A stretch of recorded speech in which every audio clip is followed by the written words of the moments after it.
Muy buenas tardes, querido pueblo de Dios, que Dios les continúe bendiciendo este día. Soy el pastor Jesús Díaz de la Iglesia Evangélica y Reformada Betel, aquí en el Progreso Lloro, y me encuentro con el pastor Porfirio. Dios me lo bendiga. Así que estamos aquí para desarrollar este programa de tiempo de preguntas y respuestas, pero vamos a poner, pastor, este tiempo en las manos del Señor, ¿verdad?, para que sea Dios quien nos guíe a través de su Santo Espíritu. Vamos a orar. Soberano y eterno Dios, que estás en gloria y que habitas en cada corazón, le damos gracias, amado Padre, esta tarde por reunirnos, Señor amado, aquí en este canal de televisión para llevar el mensaje de la palabra hasta la intimidad del hogar de cada hermano, cada persona, Señor, que sintoniza Naos. Padre, la gracia suya esté con nuestras vidas, con cada familia, con cada persona, Señor, que está sintonizando este canal y que va a prestar atención a la bendita palabra esta tarde. Dios, ponemos en sus preciosas manos este tiempo y que sea usted quien se glorifique y se magnifique en la vida de cada uno de sus hijos. Lo rogamos en el bendito nombre de nuestro Señor y Salvador Jesucristo. Amén y amén. Pastor, el programa, pues, como bien lo dice este día, es de preguntas y respuestas. Hay una pregunta que nos ha llegado y una pregunta muy pertinente. ¿Tengo que bautizarme para ser salvo? Pregunta interesante. Buena pregunta. Muy interesante. Si usted tiene su Biblia a mano, quizás muchos se basan para decir que una persona se tiene que bautizar para ser salvo. Está en el Evangelio de San Marcos, capítulo 16, versículo 16. Evangelio según San Marcos, capítulo 16, versículo 16, dice la Sagrada Escritura: el que creyere y fuere bautizado será salvo, mas el que no creyere será condenado. Creo que estos son los pasajes bíblicos que muchas personas toman para decir de que una persona tiene que ser bautizado para ser salvo, ¿verdad? Y si no es bautizado, entonces no es salvo. Quizás yo le formularía otra pregunta: ¿qué se necesita para ser salvo?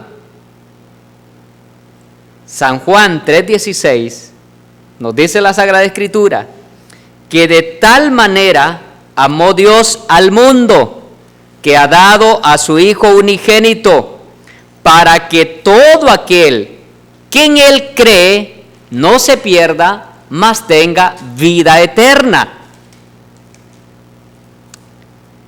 Estas son palabras textuales del Señor Jesucristo, que le dijo a Nicodemo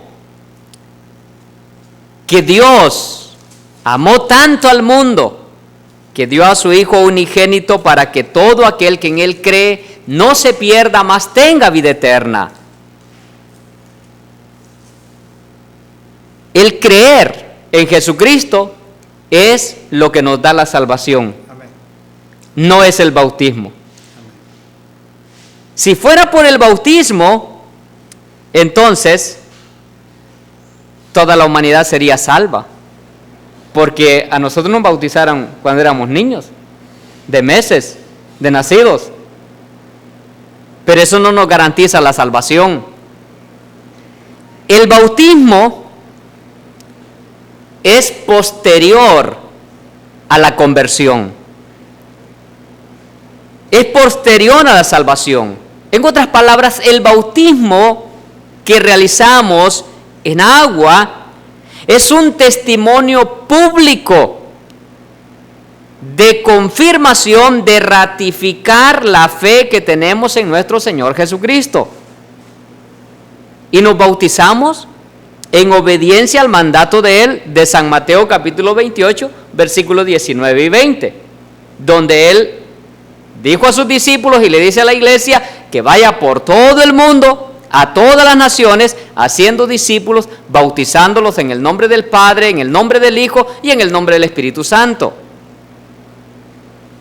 Pero primero hay que discipular a la gente, primero hay que hablarles de la palabra del Señor para que crean en Jesucristo. Y después de que hayan creído en Jesucristo, en obediencia a la palabra del Señor y en obediencia a la fe, entonces proceden al bautismo.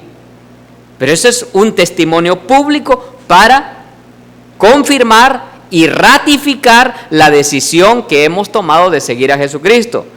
Y quiero leer, pastor, un pasaje pertinente concerniente a esto. Está en Hechos capítulo 8, versos 36 y 37. Pasaje muy pertinente. Hechos capítulo 8, si usted tiene su Biblia a mano, puede abrirla. En Hechos capítulo 8, versículos 36 y 37. Tal vez nos ayuda el hermano Nehemías colocando estos textos en su pantalla.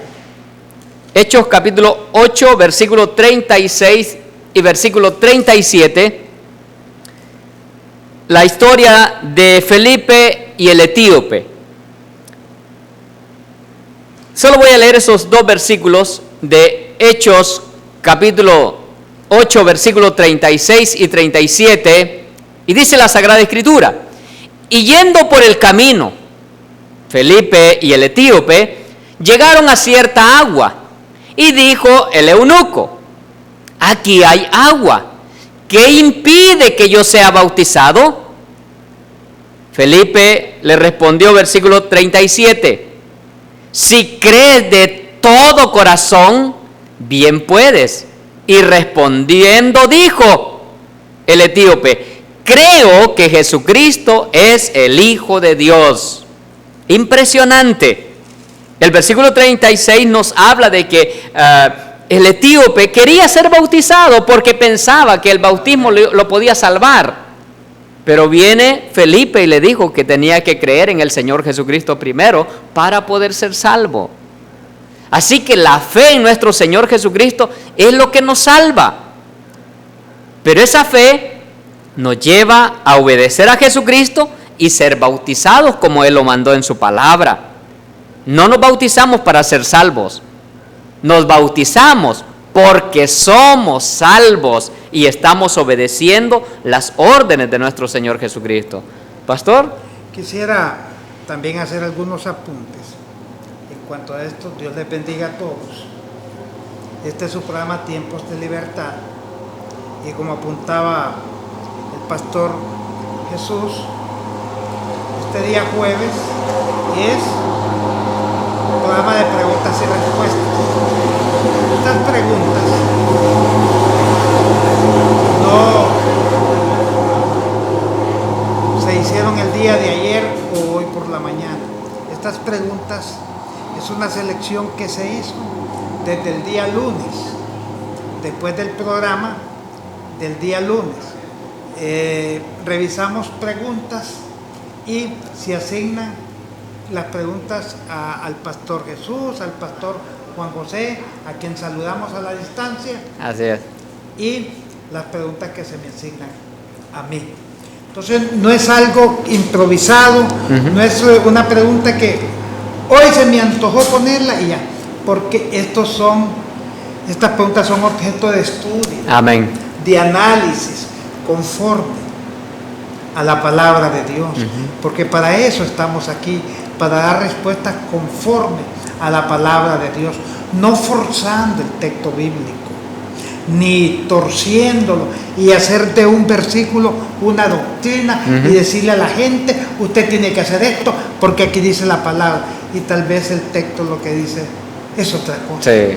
Porque a veces se mencionan cosas en la palabra que la misma Biblia no está hablando de ella, y no se puede en ese caso sacar una doctrina del texto.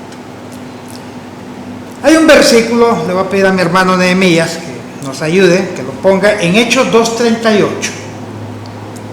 donde al apóstol Pedro se le pregunta qué debemos hacer para ser salvos.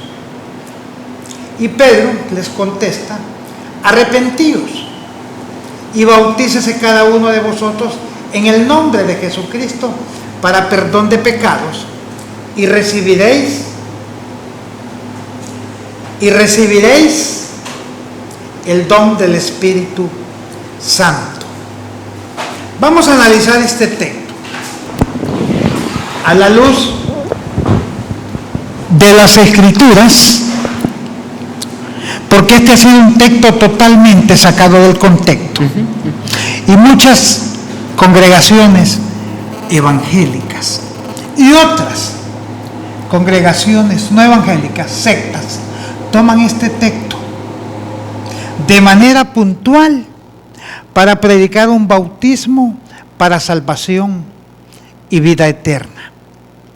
Veamos. Pedro les dice: arrepentíos y bautícese cada uno en el nombre de Jesús. La audiencia de Pedro en ese momento es totalmente judía. Para un judío, arrepentirse y bautizarse en el nombre de Jesús significaba rendir su vida a Cristo Jesús, aceptar su señorío. Pero veamos por otro lado qué dijo Jesús en Mateo 28:19. Dice Mateo 28:19, hermano Nehemías: por tanto, id y haced discípulos a todas las naciones, bautizándolos en el nombre del Padre, del Hijo y del Espíritu Santo. Amén. Pedro dice en el nombre de Jesús. Jesús dice en el nombre del Padre, del Hijo y del Espíritu Santo. ¿Se contradicen? No, porque la palabra de Dios no se contradice. Hay que entender por qué Pedro les dijo entonces, que era lo que apuntábamos anteriormente, a los judíos: bautícense en el nombre de Jesús. Pero hay que ver cuál es la ordenanza de Jesús para todos aquellos que pregonamos ser sus hijos, que pregonamos ser sus siervos, que pregonamos ser sus discípulos. Y en este caso yo no tengo ninguna duda, ni la iglesia de Cristo Jesús. Nosotros bautizamos en el nombre del Padre, del Hijo y del Espíritu Santo. Pero ¿bautizamos nosotros para perdón de pecados? No, porque el bautismo no quita pecados. El bautismo no es para salvación, ni es para regeneración, ni es para transformar su vida, ni es para que usted sea una nueva criatura en Cristo Jesús. El bautismo es un simbolismo, como lo apuntaba el hermano, es una representatividad, que morimos al mundo y que cuando salimos nacemos para Cristo Jesús. Tenemos el ejemplo del ladrón de la cruz.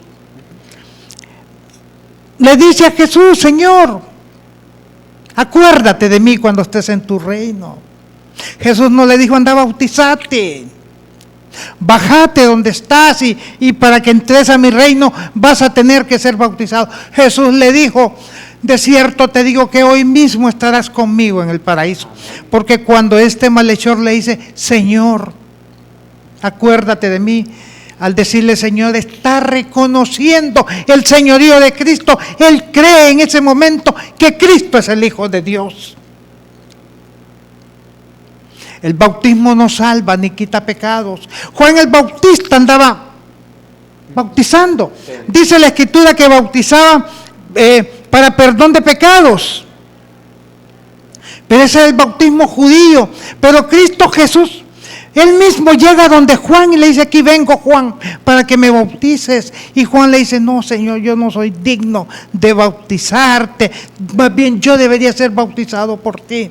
Es necesario que yo me bautice y para que la Escritura se cumple. ¿Y qué pecados tenía Jesús? ¿De qué podía ser salvo? Necesitaba el dador de la salvación ser salvo. Pero se bautiza para predicar un ejemplo y de esta forma respaldar el ministerio de Juan el Bautista. Pero no porque el bautismo quite pecados y no porque el bautismo salve.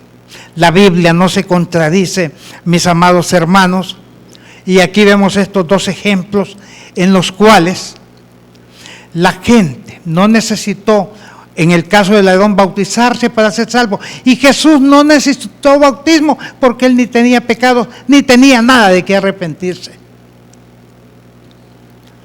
Marcos 16, 16, el pastor Jesús habló de él, el que creyere y fuere bautizado. Pero dice a la continuación, más el que no creyere es condenado. No dice, más el que no es bautizado es condenado, más el que no creyere es condenado.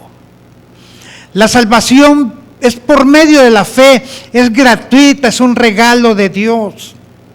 Añadirle obras a la salvación es convertir estas predicaciones en falsas doctrinas, es herejías totalmente contaminantes de lo que es el evangelio puro de Dios.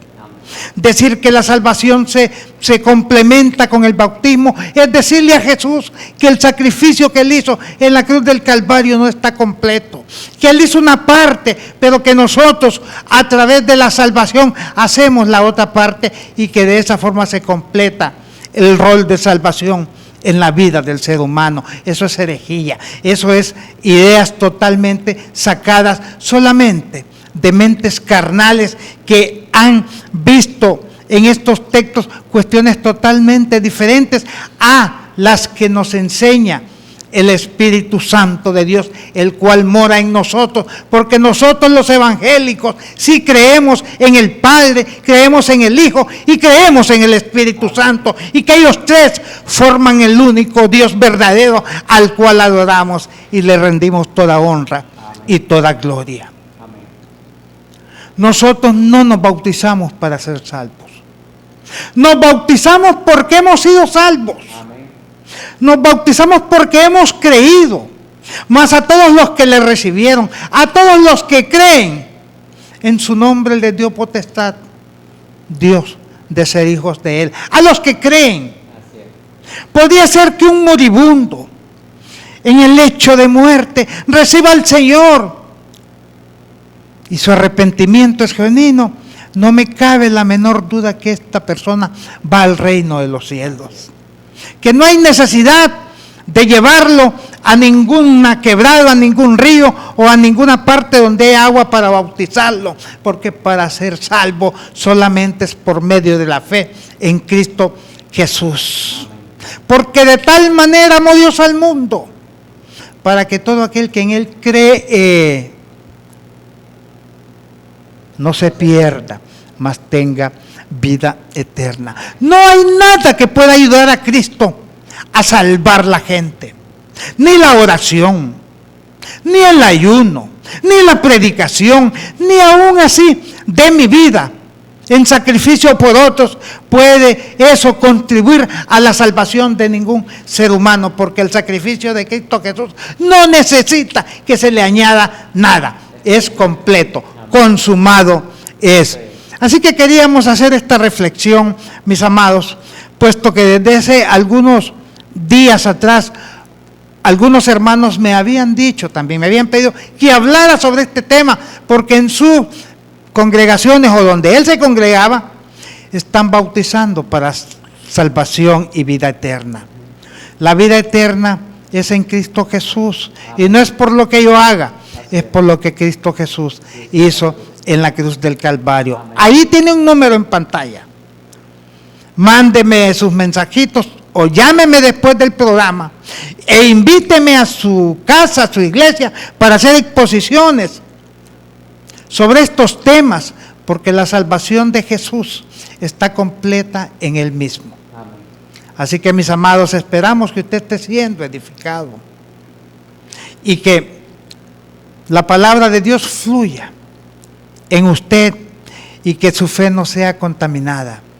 Somos salvos por gracia, amén, por medio de la fe. Y esto no es de vosotros, esta fe no es de nosotros, es un regalo de Dios. Amén. No por obras, no porque yo predique, no porque yo diezme, no porque yo ofrende, no porque yo dé mi casa al servicio de Cristo Jesús es que voy a ser salvo, es por la fe en Cristo Jesús. Amén. Amén. Interesante. Así que tenemos que ir siempre a la palabra del Señor a corroborar todo, porque la palabra del Señor es nuestro marco de fe y de conducta, y es nuestra guía, y los líderes, pastores, predicadores tengamos cuidado de no añadirle a la Escritura, pero tampoco de no quitarle. Enseñemos el texto y que sea el Espíritu Santo aplicándolo a cada corazón. Pastor, ¿tiene alguna pregunta ahí que... Nos preguntaban, amén, nos preguntaban, ¿es pecado el divorcio y casarse de nuevo? Otros temas, estos temas son álgidos en las congregaciones. Sí. Por eso este programa le gusta a la gente, porque aquí las preguntas que se nos hacen, que se nos formulan, son preguntas fuertes, que generalmente en los cultos regulares no se habla de estos temas, sino que se habla de más que todo de los rudimentos en Cristo Jesús. Pero aquí estamos nosotros para llevar esta palabra a una audiencia de cristianos con el fin de que vayan madurando en el conocimiento y profundizando en la palabra de Dios. Miren, el divorcio siempre se da, pero no es la voluntad de Dios, porque Dios aborrece el divorcio. En el libro de Malaquías 2:16 dice: yo aborrezco el divorcio, dice el Señor. Malaquías 2:16. Y cuando Dios dice que aborrece, la palabra aborrecer no es odiar, sino que es darlo, no tenerlo en primer lugar, sino que en un segundo, tercero o cuarto lugar. Como cuando Dios, Jesús dice: el que no aborrece padre o madre. Esa es la palabra aborrecer en la Biblia. Entonces dice: porque Jehová Dios de Israel ha dicho que aborrece el repudio o el divorcio. Repudio es divorcio. Y al que cubre de iniquidad su vestido. Bueno, pero nos quedamos con la primera parte. Entonces, no es el plan de Dios, porque Dios dijo respecto al matrimonio: y por esto dejará el hombre a su padre y a su madre, y se unirá a su mujer, y los dos serán una sola carne. Lo que Dios juntó, dice, no lo separe el hombre. De tal forma que cuando uno contrae matrimonio, dice, en el pacto que uno hace, promete amarla en la enfermedad, en la tristeza, en momentos difíciles, hasta que la muerte los separe. Y nosotros decimos, sí, prometo. Entonces es un pacto que nosotros hacemos con otra persona delante de Dios. Dios sí permitió dar carta de divorcio o de repudio ya desde tiempos de Moisés, por la misma dureza del hombre o por el mismo comportamiento de la mujer. Entonces ha habido en lo que era la ley un divorcio. Lo que pasa es que ahí los divorcios los hacían por cualquier cosa, hasta por una mala mirada, y al hombre se le permitía pues casarse varias veces y tener varias mujeres a la vez.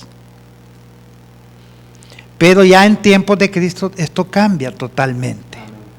Entonces Jesús habla del divorcio y dice: escrito está que se repudiaba a la mujer, pero yo os digo, dice Jesús, que el divorcio o el repudio solo será por causa de infidelidad. Él habla en la versión que se nos pone por cuestiones de fornicación, pero se entiende que la pareja no comete fornicación, sino que es adulterio. Pero todo tiene que ver con el aspecto sexual. Pues nosotros decimos por causa de infidelidad, tanto del hombre como de la mujer, porque ahora en nuestros tiempos no precisamente es el hombre quien va donde busca el abogado para el divorcio, sino que la mujer también lo hace. Y esa es nuestra realidad. Entonces Jesús dice: solo por causa de infidelidad. Y la iglesia se ha quedado que el divorcio solo es por causa de infidelidad. Más sin embargo, también el apóstol Pablo apunta a un tipo de separación que es por causa de maltrato. Cuando el incrédulo dice que tiene O sea, si el creyente tiene su pareja que es incrédulo y el incrédulo no consiente en vivir con él, pues sepárese. Porque a paz nos llamó el Señor. Amén. O sea, el maltrato también es una forma de oportunidad para el divorcio, porque si a una mujer alguien la está matando porque ella sirve al Señor, yo como pastor no la voy a aconsejar aguántele, porque yo no voy a ser responsable de los sufrimientos de esta mujer. O si algún hombre está siendo abusado y vejado, maltratado, porque también ahora tenemos casos donde la mujer maltrata también al marido. Entonces, el hermano, dice la palabra, no está sujeto a servidumbre. Entonces, sepárese. Y separarse es divorciarse si están casados. No es que yo me voy de la casa y me voy a vivir a otro lado, no. En ese aspecto. Bajo estos preceptos, podríamos nosotros decir que sí se está permitido el divorcio. Nada más bajo estos dos conceptos: maltrato e infidelidad. Y como es lógico, la pregunta dice que si es pecado el divorcio y casarse de nuevo, pues si hay un permiso legal y legal delante de Dios para el divorcio, también lo tiene que haber para casarse de nuevo, siempre pidiendo la dirección y la voluntad de Dios para nuestras vidas. Amén. Aleluya. Hay algo también que recomienda la palabra en estos casos, es la reconciliación de estos cónyuges. Correcto. ¿Verdad? O sea que hay que agotar todas las instancias. No podemos acudir a un abogado, a un juez para que nos separe, si primero no agotamos todas las instancias. Después de haber agotado todas las instancias, si ya no hay remedio, está bien. Pero lo que recomienda el Señor Jesucristo en su palabra, lo que recomienda nuestro Padre Celestial, es la reconciliación, el perdón, el amor, ¿verdad? Y claro, ese extremo cuando una pareja creyente llega a ese nivel. Si ya la pareja agota las instancias y la reconciliación es imposible, pues definitivamente tienen que ser. Ahora, si hay algún vínculo que lo pueden hacer crecer y salvar este matrimonio, eso sería lo más exitoso delante de Dios nuestro Padre Celestial. Pastor, nos preguntan aquí, Dios les bendiga grandemente. Mi pregunta es, ¿tengo que volverme a bautizar si ya fui bautizado en la Iglesia Católica? Por favor, me es más éxito, dice,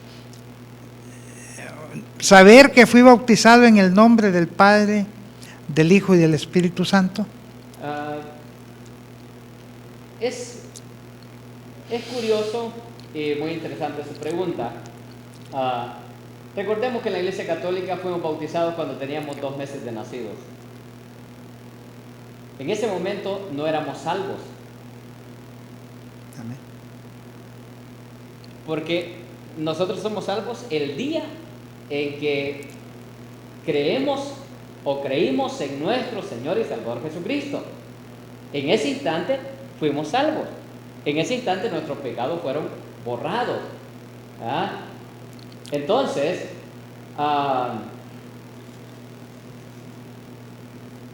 lo que hicieron con nosotros en nuestra infancia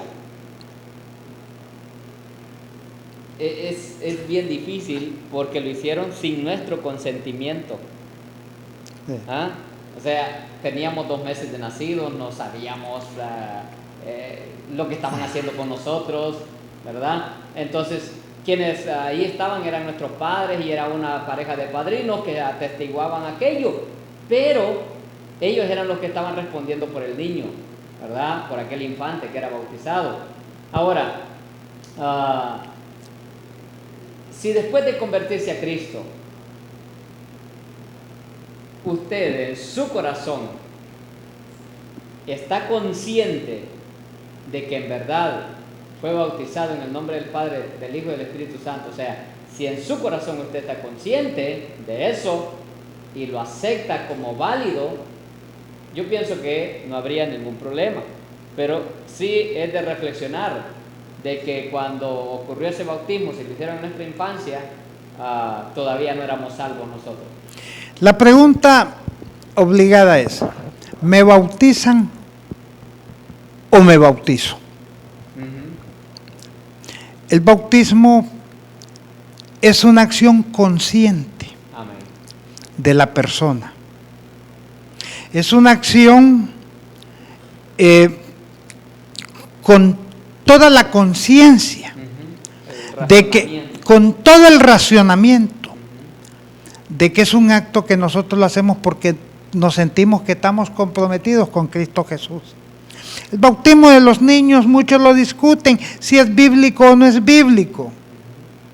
Pero el bautismo que pregona la palabra de Dios es aquel bautismo donde la gente está consciente. Sí. ¿Cómo? Cuando el etíope le preguntó al evangelista y le dijo, ¿y qué impide que yo sea bautizado? Sí. Él quería hacerlo. Entonces, el bautismo en los niños, eso la iglesia tradicional lo practica, no la iglesia evangélica, porque apuntamos eso, creemos que es un acto consciente de la persona. Después de haber recibido a Cristo y después de saber por qué se va a bautizar, qué representa el bautismo, entonces, ¿qué implica? Porque hay gente, y desde lo que estamos hablando, que cree que si no se bautiza no va a entrar al cielo. Miren, yo conocí a un hermano, ya con muchos años, ya murió él, y él me decía, es que, mire hermano, yo quiero bautizarme porque quiero ser salvo. Y le decía, ¿y desde cuándo recibió al Señor? Como 12, 15 años ya. Pues usted es salvo, Leo. No, me dice es que yo siento que si no me bautismo, no soy salvo. Logró bautizarse, después murió. Pero él tenía una concepción equivocada, porque el bautismo no salva. El que salva es Cristo, pero nosotros llegamos a Cristo por medio de la fe. Amén. Entonces, si usted fue bautizado a una edad corta, era un niño, pienso que alguien tomó la decisión por usted. Si usted ya se bautizó grande, con conciencia, y usted había creído en Cristo Jesús como su Señor y Salvador, ese bautismo que usted se hizo es válido, no importa quién lo haya hecho. Lo importante es lo que representa para su vida delante de Dios. Amén. Qué bueno. Seguimos con otras preguntas que tenemos aquí en lista. Hay una pregunta interesante que dice, ¿estamos viviendo el reino milenial? ¿Estamos viviendo el reino milenial? A esa pregunta yo tengo dos pasajes bíblicos. Hay muchos, por supuesto. Hay muchos, pero yo solo quiero leer dos textos bíblicos para responder a esta pregunta, si estamos viviendo en el reino milenial. La primera cita bíblica está en Isaías capítulo 11, versículo del 1 al 12. Isaías capítulo 11, versículos del 1 al 12, y dice la Sagrada Escritura: saldrá una vara del tronco de Isaí, y un vástago retoñará de sus raíces. Y reposará sobre él el espíritu de Jehová, espíritu de sabiduría y de inteligencia, espíritu de consejo y de poder, espíritu de conocimiento y de temor de Jehová. Y le hará entender diligente en el temor de Jehová. No juzgará según la vista de sus ojos, ni arguirá por lo que oigan sus oídos, sino que juzgará con justicia a los pobres y arguirá con equidad por los mansos de la tierra, y herirá la tierra con la vara de su boca, y con el espíritu de sus labios matará al impío. Y será la justicia cinto de sus lomos, y la fidelidad ceñidor de su cintura. Morará el lobo con el cordero, y el leopardo con el cabrito se acostará. El becerro y el león y la bestia doméstica andarán juntos, y un niño los pastoreará. La vaca y la osa pasarán, sus crías se echarán juntas, y el león como el buey comerán paja. Y el niño de pecho jugará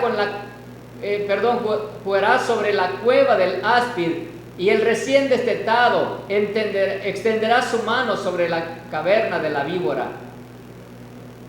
No harán mal ni dañarán en todo mi santo monte, porque la tierra será llena del conocimiento de Jehová, como las aguas cubren el mar.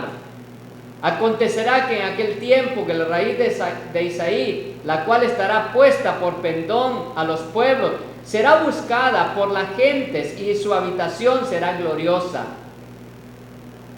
Asimismo acontecerá en aquel tiempo que Jehová alzará otra vez su mano para recobrar el remanente de su pueblo, que aún quede en Asiria, Egipto, Patros, Etiopía, Elán, Sinar y Amad, y en las costas del mar. Y levantará pendón a las naciones, y juntará los desterrados de Israel, y reunirá los esparcidos de Judá de los 4 confines de la tierra. Hasta ahí dejemos la lectura. Ese cuadro que nos presenta Isaías capítulo 11, donde lo feroz de los animales ya no va a existir, y donde nos dice que el león va a comer paja igual que el ganado, o sea, ya no van a ser carnívoros. Entonces, todo eso demuestra que todavía no estamos en el milenio, porque eso va a ocurrir en el milenio, ¿verdad? Y ahorita no vemos nada de eso. Dele una víbora que juegue a su bebé, a ver qué le pasa al bebé. No estoy loco. Pero la Sagrada Escritura nos dice que en el reino milenial de Cristo eso sí va a ocurrir. Sí va a ocurrir. ¿Por qué? Porque la maldad va a desaparecer. También nos habla la Sagrada Escritura que todas las naciones, todas las personas de la tierra van a buscar el refugio del Señor. Y ahorita más bien la gente se está alejando. No están buscando al Señor, no están buscando. Entonces, y hay otra cita que quiero leer, está en Apocalipsis capítulo 20, versículos 2 al 4. Apocalipsis capítulo 20, versículo 2 al 4, que habla de los 1000 años de Cristo, de su reinado. Apocalipsis capítulo 2, versículo 2 al 4. Y prendió al dragón, la serpiente antigua, que es el diablo y Satanás, y lo ató por 1000 años. Versículo 3. Y lo arrojó al abismo, y lo encerró, y puso sus sellos sobre él, para que no engañase más a las naciones, hasta que fuesen cumplidos 1000 años. Y después de esto debe ser desatado por un poco de tiempo. Verso 4. Y vi tronos, y se sentaron sobre ellos los que recibieron facultad de juzgar, y vi las almas de los decapitados por causa del testimonio de Jesús y por la palabra de Dios, los que no habían adorado a la bestia ni a su imagen, y que no recibieron la marca en sus frentes ni en sus manos, y vivieron y reinaron con Cristo 1000 años. La Escritura nos habla aquí en Apocalipsis 20 que un ángel fuerte va a descender del cielo y va a atar a Satanás y lo va a encadenar durante 1000 años, los 1000 años del reinado de Cristo. Y dice la Escritura que va a ser encadenado para que no engañe más a las naciones. Dígame si no hay engaño hoy día en nuestra tierra. Más que antes. Entonces, ¿cómo es posible que estemos ya en el milenio? Si la palabra del Señor me dice que en el milenio esa maldad no va a existir. Amén. Satanás ya no va a estar engañando a la gente como lo está haciendo ahora, ¿verdad? Eso indica entonces que a la luz de la palabra no estamos en el milenio. Pastor, hay muchos líderes cristianos enseñando en las iglesias que ya estamos viviendo el milenio. Otros hablan del reino ahora. y por eso andan afanados queriendo conquistar ciudades, conquistando países, conquistando continentes, porque según ellos ya estamos viviendo el reinado milenial de Cristo. Nosotros, la gran parte de la iglesia evangélica, creemos en un reino milenial literal, donde Cristo va a estar gobernando desde Jerusalén a todo el mundo, porque ahí va a tener cumplimiento lo que leyó el pastor y todas las profecías concernientes al reinado de Cristo que no se han cumplido, que tienen que cumplirse. Nosotros, la iglesia de Cristo Jesús, en este momento somos los Juan el Bautista. Preparamos lo que es la segunda venida del Señor, pero creemos que cuando el cumplimiento del tiempo se dé, la iglesia va a ser arrebatada. Vienen 7 años de gran tribulación e inmediatamente viene después a instaurarse lo que es el reino milenial de Cristo Jesús, una vez que Satanás haya sido atado con sus demonios en las prisiones de oscuridad que dice la Biblia por 1000 años. Amén.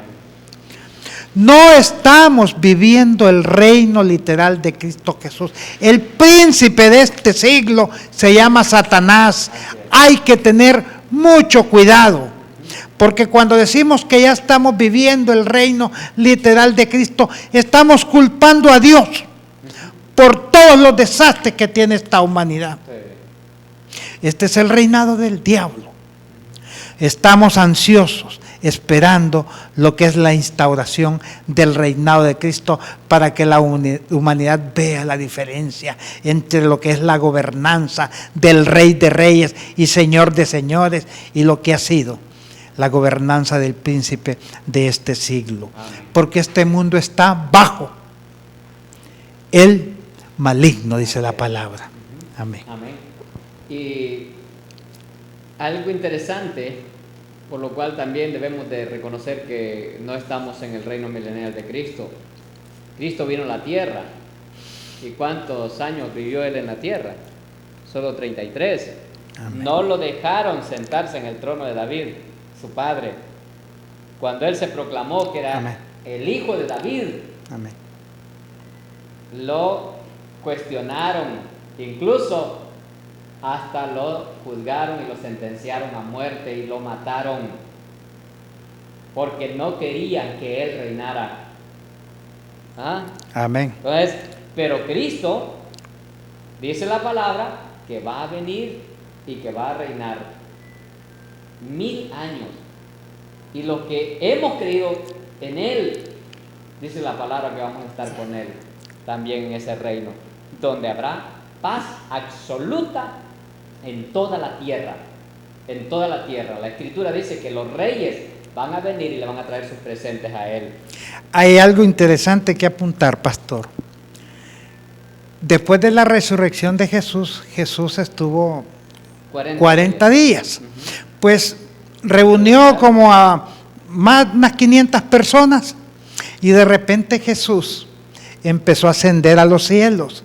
Y aquellas 500 personas o más fueron testigos de la ascensión de Cristo Jesús.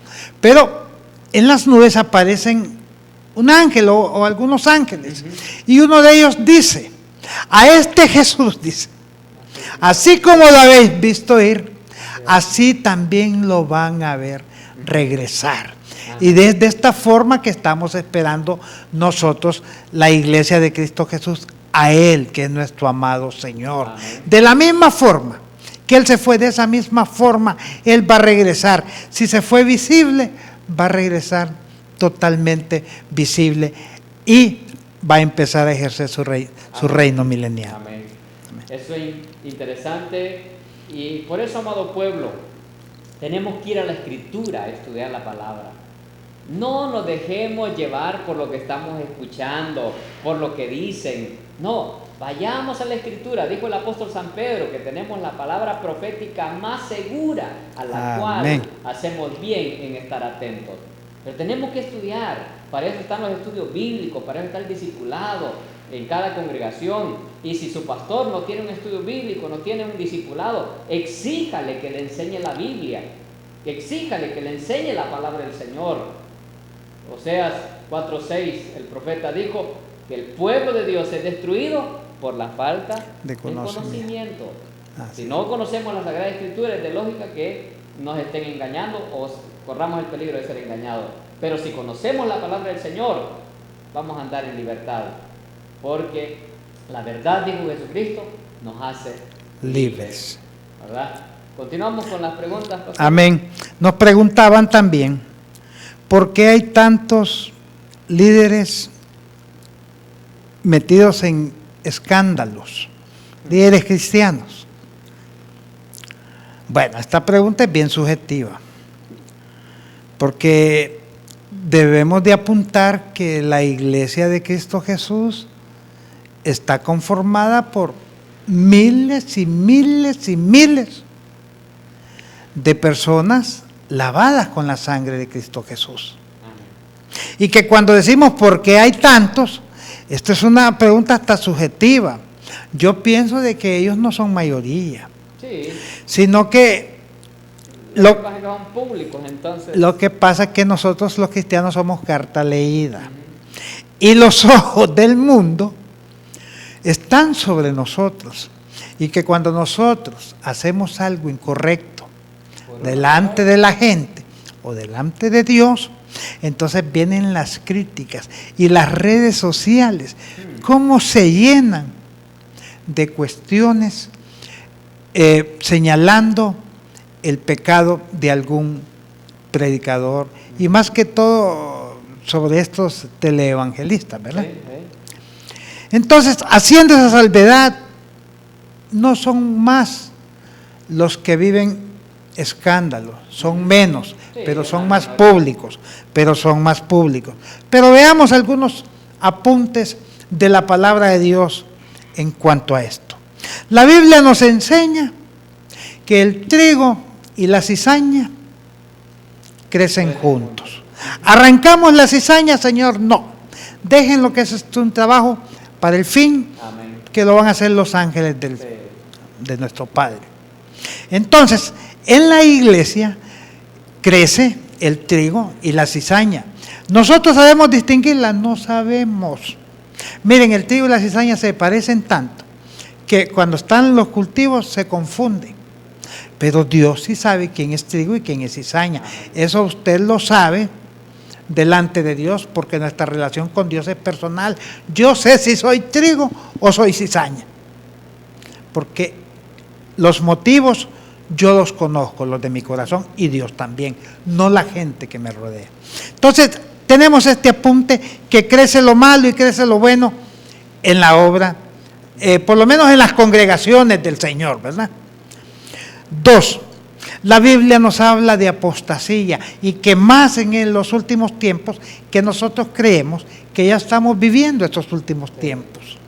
La apostasía se ha desatado de tal forma que gente que nosotros jamás nos imaginamos que podrían en algún tiempo renegar de la doctrina de Cristo Jesús, hoy lo están haciendo. Pero esto es bíblico y es una señal también de que Cristo Jesús ya viene por su iglesia. Entonces, dentro de las congregaciones está el trigo y la cizaña, están los verdaderos convertidos y están los apóstatas, los que tergiversan la enseñanza de la palabra de Dios. Pero otro aspecto importante, y hay que señalarlo, por el cual sucede esto, es porque esto nos demuestra que el único perfecto es Dios. Amén. Que Dios es el único que no se equivoca, que Dios es el único que nunca falla y que nosotros los seres humanos, por consagraditos que nos miremos delante de Dios o por el concepto que tenga la gente de nosotros, eso no nos califica, porque solo lo que ocurre en el interior nuestro es lo que realmente somos. Entonces, nadie está exento de fallarle al Señor, de caer en pecado. Porque somos imperfectos, porque somos pecadores, porque hay una lucha interna en cada uno de nosotros que es entre el bien y el mal, y que a veces andamos y salimos victoriosos en el espíritu, pero a veces los deseos de la carne, la vanagloria de la vida, se nos ponen por delante y nos hacen flaquear. Ahora, debe de servirnos esto como una lección para cada uno de nosotros, para no soltarnos de la mano de Dios, para no creernos autosuficientes, para no creer que es por nuestros medios, que es por nuestra fuerza, que es por nuestros propósitos que nosotros llevamos adelante la obra de Dios. Ese es un error.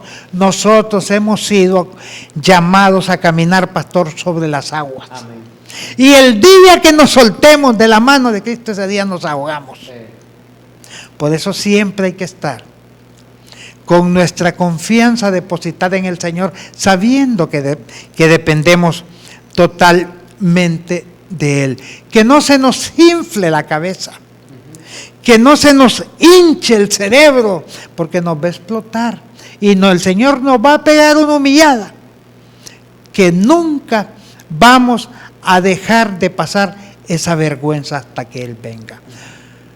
Dios siempre nos va a conceder, si somos hijos de Dios, el arrepentimiento, porque Dios no va a perder a ninguno de sus hijos, pero sí nos va a dar una lección, una disciplina, porque Dios al que ama lo disciplina, Dios a sus hijos los disciplina. Así que por eso es que vemos escándalos dentro de lo que es la iglesia de Dios, pero no miremos al que hace el escándalo, miremos al Cristo Jesús, que se nos falla. Amén. Aleluya. Pastor, quiero agregar un pasaje bíblico a lo que acaba de hablar, porque el apóstol San Pablo aconsejó a Timoteo, y en la primera carta a Timoteo, capítulo 6, versículo del 8 al 10, en primera carta a Timoteo, capítulo 6, versículo del 8 al 10, hay un consejo pertinente para Timoteo, pero también para todos los que somos líderes. Y creo que una de las razones por las cuales hay muchos líderes metidos en problemas, o como dice ahí, ¿verdad? En dificultades o en líos, es sencillamente porque dejamos o nos descuidamos de la palabra del Señor, nos alejamos de repente de escuchar la voz de Dios. Dice 1 Timoteo capítulo 6, versículo 8 al 10, así que teniendo sustento y abrigo, estemos contentos con esto. Porque los que quieren enriquecerse caen en tentación y lazo, y en muchas codicias necias y dañosas que hunden a los hombres en destrucción y perdición. Porque raíz de todos los males es el amor al dinero, el cual codiciando algunos, ojo, algunos, no todos, se extraviaron de la fe y fueron traspasados de muchos dolores.